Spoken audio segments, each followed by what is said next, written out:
नमस्कार, मैं हूं संदीप चौधरी। बात बिहार की दूसरे दौर के मतदान की तैयारियां अब की जा रही हैं। कल दूसरे दौर 94 सीटों पर बटन दबाए जाएंगे। आप जानते हैं 28 अक्टूबर को पहले चरण का मतदान संपन्न हुआ। 71 सीटों पर बटन दबाया गया, वोट डाले गए, वो लगभग 30%। इस दफा 243 में से 94 सीटें, लगभग 40% सीटों पर बटन दबाए जाएंगे। तो यहां पर समीकरण क्या है? जातीय समीकरण क्या है? पिछली दफा यहां पर किसने जीत दर्ज की थी, यह हम आपको अंदाजा देंगे। सिर्फ बिहारवासी ही नहीं, बल्कि हमारे जो और दर्शक हैं देश के अलग अलग हिस्सों में, जो बिहार की राजनीति और वहां के विधानसभा चुनाव को ट्रैक कर रहे हैं, उनको भी ये जानकारी देंगे। सुकेश, 94 सीटें, एक तो इलाका कौन सा है, किस इलाके में कल बटन दबाया जाने वाला है? देखिए 94 सीटें हैं संदीप, और ये सारण की सीटें हैं, मिथिलांचल की सीटें हैं। सारण मतलब छपरा, सिवान, वो जो बेल्ट है, नॉर्थ बिहार हम कह सकते हैं। हाँ, नॉर्थ बिहार है। वैशाली में चुनाव है, लालगंज में चुनाव है, राघोपुर में चुनाव है, सेंट्रल बिहार का भी कुछ हिस्सा है, तिरहुत जिसमें वैशाली आता है, मुजफ्फरपुर के इलाके आते हैं, वो है, मिथिलांचल है। आपका गृह जी इलाका, गृह इलाका है, उसमें कुछ इलाकों में चुनाव है, कुछ इलाकों में 7th को है। अब ये बड़ा इंटरेस्टिंग फेज है। इंटरेस्टिंग मैं इसलिए कह रहा हूं कि एक तो सीटें बहुत ज्यादा हैं, 94 सीटें, हाँ, लगभग 40। मेक और ब्रेक वाली स्थिति होती है।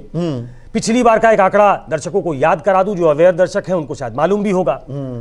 70 सीटें महागठबंधन ने जीती थी, यानी कि आरजेडी और जेडीयू, आरजेडी के साथ थी। आरजेडी, जेडीयू और कांग्रेस। 33 सीटें मेरे ख्याल से आरजेडी ने जीती थी, 30 सीटें जेडीयू ने जीती थी और 7 सीटें कांग्रेस ने जीती थी। 94 में 70, ये एक बड़ा नंबर, बहुत बड़ा नंबर है। ये स्वीप करने के लिए आरजेडी को ये रोल रिवर्स होना पड़ेगा। मतलब यही 70 सीटें, 60 सीटें, 65 सीटें आरजेडी को जीतनी है। अगर स्वीप के लिए अगर स्वीप करना है, अगर बहुत अच्छा करना है तो 50 सीटें जीतनी पड़ेगी आपको। और नीतीश के लिए ये फेज कितना? नीतीश के लिए बहुत ही इंपॉर्टेंट है। इसलिए इंपॉर्टेंट, देखिए हर पार्टी के लिए इंपॉर्टेंट है, नीतीश के लिए इसलिए इंपॉर्टेंट है क्योंकि ट्रेडिशनली, अब मैं जरा इलाके के बारे में बता दूं, ये मोटे तौर पे जैसे एनडीए का इसको स्ट्रांग होल्ड कह सकते हैं। कुछ पॉकेट्स में बीजेपी बहुत स्ट्रांग है। इन इलाकों में जैसे मोतिहारी, बेतिया, ये जो इलाके हैं, इसमें पिछली बार के लहर के बावजूद उन इलाकों में पॉकेट्स में बीजेपी ने बहुत अच्छा परफॉर्म किया था। उन दोनों का गठबंधन, अपर कास्ट और ईबीसी के वोट को अगर कंसोलिडेट कर दिया जाए तो ये एक एज देता है एनडीए को। ईबीसी जमा अगड़ी जाति। अब जैसे ब्राह्मण, वो तिरहुत के इलाके में, मिथिलांचल के इलाके में, राजपूत सारण के इलाके में, ये इंपॉर्टेंट वोटर है, ये बड़े चंक में है और ये ट्रेडिशनली वोट करते हैं एनडीए को, तो ये उनका स्ट्रांग पॉइंट है।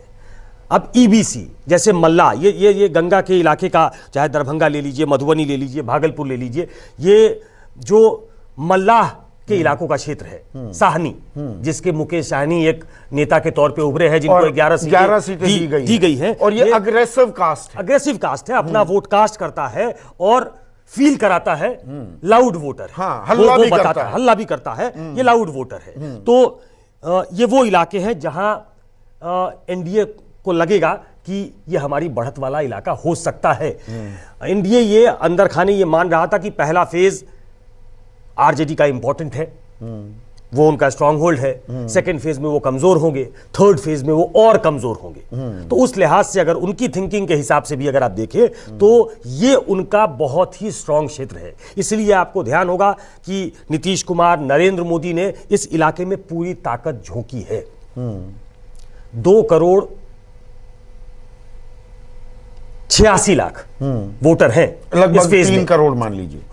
उसमें 1 करोड़ 35 लाख महिला वोटर हैं। मैं बार बार महिलाओं का खासतौर पे जिक्र करता हूं जब मैं स्ट्रांग होल्ड की बात कर रहा हूं, जब मैं उनके पॉजिटिव एस्पेक्ट की बात कर रहा हूं, तो वो महिला वोटर जो नीतीश कुमार समझते हैं कि हमारी वोटर है, जो नरेंद्र मोदी ये समझते हैं कि हमारे वोटर है, अक्रॉस कास्ट लाइन से ऊपर उठ के महिलाएं उनके लिए वोट करते हैं। महिलाओं पर जो नैरेटिव, जो तवज्जो यकायक पिछले 3 दिनों में हमने पिछले कुछ देखा दिनों में देखा है। देखिए, हम अपनी बातचीत में तो पिछले 15 दिन से ये बात कह रहे हैं, लेकिन पर अब ये पकड़ा है एनडीए ने इस बात को, प्रधानमंत्री बेटे की भूमिका में आ गए। बिल्कुल। छठ मैया की पूजा में माता आप भूखे पेट नहीं सोएंगी, आपका बेटा दिल्ली में बैठा है, और नीतीश कुमार अपनी पुरानी बातें गिनवाने लगे, पोशाक से लेकर, साइकिल से लेकर, और महिलाओं और लड़कियों के लिए क्या किया है, आगे क्या करने वाले हैं, ये रोड मैप, ये विजन नीतीश कुमार लगातार दे रहे हैं। वो महिलाओं पे अच्छा खासा 4-5 मिनट खर्च करते हैं। पहले महिलाएं कहां थी, पहले लड़कियां कहां थी, उनकी शिक्षा का स्तर क्या था, उनके मतलब सोसाइटी में वो कहां खड़ी थी और आज कहां खड़ी है। इसी बहाने वो आरक्षण की बात करते हैं, जो उन्होंने आरक्षण दी उसकी बात करते हैं, जो नौकरियों में आरक्षण दी उसकी बात करते हैं। तो एक विजन भी दिखाते हैं और पुरानी बात याद कराकर ये बताने की कोशिश करते हैं कि हमने एम्पावर किया है। तो ये उस लिहाज से अगर देखा जाए तो अगड़ी जाति, ईबीसी, महिलाओं की बात हमने अलग से कर ली, ये वोटर एनडीए का है और इस वजह से उनको लगता है कि ये स्ट्रांग पॉइंट है। पर उसमें डेंट कितना करते हैं तेजस्वी, ये भी देखने वाली बात है। आ जाइए तेजस्वी पे। तेजस्वी इसी शहर में चुनाव लड़ रहे हैं, वो राघोपुर की सीट है। अब राघोपुर क्या बिहार को तीसरा मुख्यमंत्री देगा? तो राघोपुर की सीट हो गई, उनके भाई तेज प्रताप की सीट हसनपुर हो गई। वो भी इसी इलाके में लड़ा जाना है। वो 3 तारीख को वोट कर रहा है। देखिए, उनका एमवाई कॉम्बिनेशन इंटैक्ट रहता है, वो तो है ही। उन्होंने ईबीसी को भी बहुत सारी टिकट दी है, तो वो समझ रहे हैं, वो इस अनुमान में है कि एक यूथ की लहर और एक सटल मैसेज जो ईबीसी को टिकट देके उन्होंने किया है, तो वो उनकी युवा तरफ तो आएंगे। युवा है, जो बात हम कह रहे हैं, वो जात पात में क्यों बटेगा? अगर उसको नौकरी की दरकार है, उसने ट्रैक्शन ली है उस मुद्दे ने, तो वहां पर युवाओं में जात पात टूट जाएगी। बिल्कुल। आप ये समझ लीजिए कि वो नौकरी से तो नहीं भटक रहे, तो युवाओं पे तो खास तौर पे उनका फोकस है ही। वो महिलाओं में भी नहीं जा रहे हैं, वो लड़कियों में भी नहीं जा रहे हैं। उन्होंने अपना स्ट्रांग पॉइंट पकड़ा है कि मैं 10 लाख लोगों को नौकरियां दूंगा, मतलब नौकरियां दूंगा तो जो एलिजिबल हैं उन सबको नौकरियां मिलेंगी, उसमें लड़कियां भी होंगी। बिल्कुल। पर ये बात क्या, जो एक होता है ना, you drive home a certain point, महिलाओं को, लड़कियों को सीधे एड्रेस करना, उनसे मुखातिब होना, ये नहीं कर पा रहे हैं। फॉलो नहीं करना चाह रहे हैं संदीप। अच्छा, वो फॉलो नहीं करना। मुझे लगता है कि वो इस ट्रैप में नहीं आना चाह रहे हैं। वो उन्होंने युवाओं की बात की है, तो युवाओं में उनको लगता है कि युवतियां शामिल हैं, तो उनको वो साथ लेकर चल रहे हैं। वो उस नैरेटिव को कुंद होने नहीं देना चाहते, वो उसको भोथरा होने नहीं देना चाहते। वो युवाओं पे फोकस कर रहे हैं, वो नौकरियों पे फोकस कर रहे हैं, वो दवाई, सिंचाई, पढ़ाई, कमाई। अब कमाई किस लिए इंपॉर्टेंट है इस पूरे क्षेत्र में, इसको भी समझना बहुत जरूरी है और दर्शकों को समझाना बहुत जरूरी है। इसको जरा ध्यान देकर समझिएगा। माइग्रेंट वर्कर का एक बड़ा इशू आया, कह रहे हैं कि वो बहुत नाराज थे नीतीश कुमार से, जिस तरीके से वो कोविड के दौरान, कोरोना के दौरान फंसे थे और वापस आना चाह रहे थे। एक वर्किंग ग्रुप बना ऑन माइग्रेंट लेबरर्स।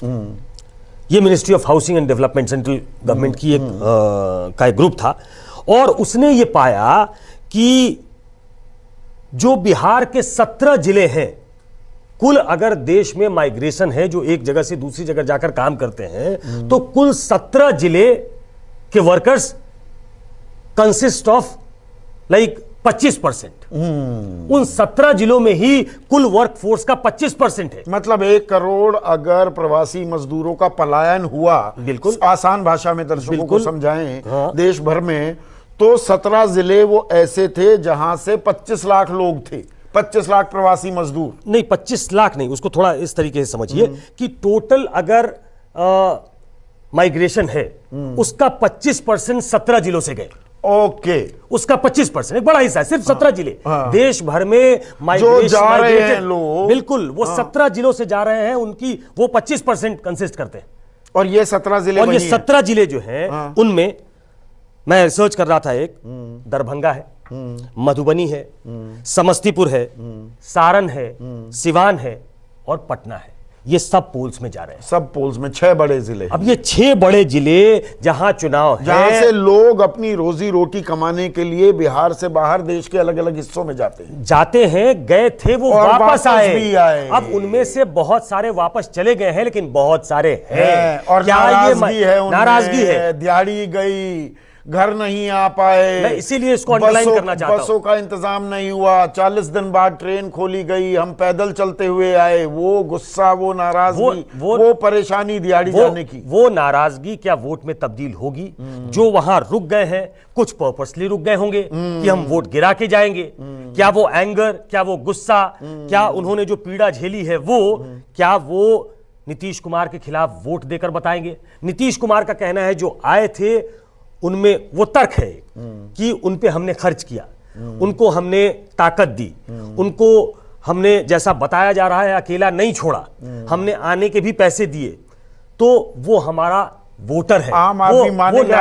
वो नेचुरल वोटर है। 30,000 35,000 अपनी मजदूरी के कमा रहा था देश के किसी अलग हिस्से में, वो वापस आ रहा है, 5 किलो उसको चावल या गेहूं दे दिया, 1 किलो दाल दे दी महीने में, वो क्या मान जाएगा इस बात पर? नहीं, दाल और गेहूं और जो दिया गया वो तो सेंट्रल गवर्नमेंट की तरफ से कोविड के दौरान जो गरीब लोग थे जिनके घर में ये पहुंचाया गया राशन, वो अलग है। नीतीश कुमार का तर्क है कि एक एक जो क्वारंटीन किए गए जो लोग आए उन पे हमने 5,000 से ज्यादा रुपए खर्च किए हैं। और वो शुरुआत में उनका एक तर्क था कि वो हमारा वोटर है, लेकिन तेजस्वी ने उसको अपना बनाने के लिए, हर महीने 5,000 से भी क्या आदमी मान जाएगा जो जिसकी दिहाड़ी गई हुई? बिल्कुल, यही तो मैं कह रहा हूं कि उनमें से जो वोटर वहां रुक गया है, जिसने वो आने की पीड़ा झेली है, जब वो फंसा हुआ था भंवर में, जब उसे लग रहा था कि जहां मैं हूं वहां हमारी दिहाड़ी चली गई, लॉकडाउन में है, फंसे हुए हैं, पैसे नहीं है, बच्चों के साथ लौटना है, वो लौटना चाहते हैं लेकिन अलाउड नहीं है। इस बात को सबसे ज्यादा विपक्ष ने उठाया। नीतीश कुमार ने कहा नहीं, जो सेंट्रल गवर्नमेंट की गाइडलाइंस है उसके हिसाब से चलना पड़ेगा, आप जहां हैं वहीं रहे, हम आपके अकाउंट में पैसे डलवाएंगे। 1,000 रुपए डलवाने की बात हुई, उनका यह कहना है कि 21 लाख लोगों के अकाउंट में हमने पैसे भी डाले 1,000 रुपए। क्या वो काफी था? या वो गुस्सा जो वो वापस लौट आए तो वो अपना वोट नीतीश कुमार के खिलाफ देकर ये गुस्सा जाहिर करेंगे? ये बहुत इंपॉर्टेंट इस लिहाज से हो जाता है, टर्निंग पॉइंट हो सकता है। बिल्कुल, ये 6 जिले हैं, 17 में से 6 मैं फिर से गिरा दूं, दरभंगा, मधुबनी, समस्तीपुर, सारण, सिवान और पटना, ये 6 जिले हैं जहां बहुत सारे माइग्रेंट वर्कर यहां से जाते हैं, जो वापस लौटे हैं। इनमें से बहुत सारे वापस चले गए, लेकिन जो है, क्या वो तेजस्वी को जीत दिलाने में कामयाब होंगे? क्या वो एक ऐसा टर्निंग पॉइंट हो सकता है तेजस्वी के लिए कि ये वोटर जो है वो बेल आउट करता है तेजस्वी को इस राउंड में? तो यहां पर लब्बो-लुबाब ये 94 में से 70 सीटें आरजेडी, जेडीयू, कांग्रेस के गठबंधन ने 2015 में जीती थी।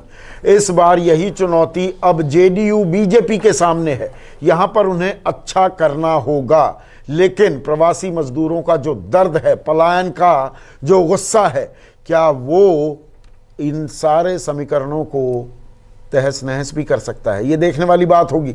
10 को नतीजे आएंगे, लेकिन कल बटन दबाया जाना। एक और जानकारी दी जो मैं भूल रहा था, जो बताना जरूरी है इस चरण के लिहाज से। 11 सीटें संदीप ऐसी हैं जिनमें पिछली बार मार्जिन बहुत थिन था, 2000, करीब 5,000 के आसपास। ये 11 सीटें 5,000 से कम, उसमें बहुत सारी सीटें 1,000 से भी कम थी। जो सबसे कम मार्जिन वाली सीट थी वो शिवहर की सीट थी। 461 वोटों से लवली आनंद चुनाव हार गई थी। वो पिछली बार हम पार्टी से लड़ी थी, 461 वोटों से हारी थी। तो ये 11 सीटें ऐसी थी पिछली बार जो 5,000 से कम के मार्जिन से हार या जीत जिस पे हुई थी।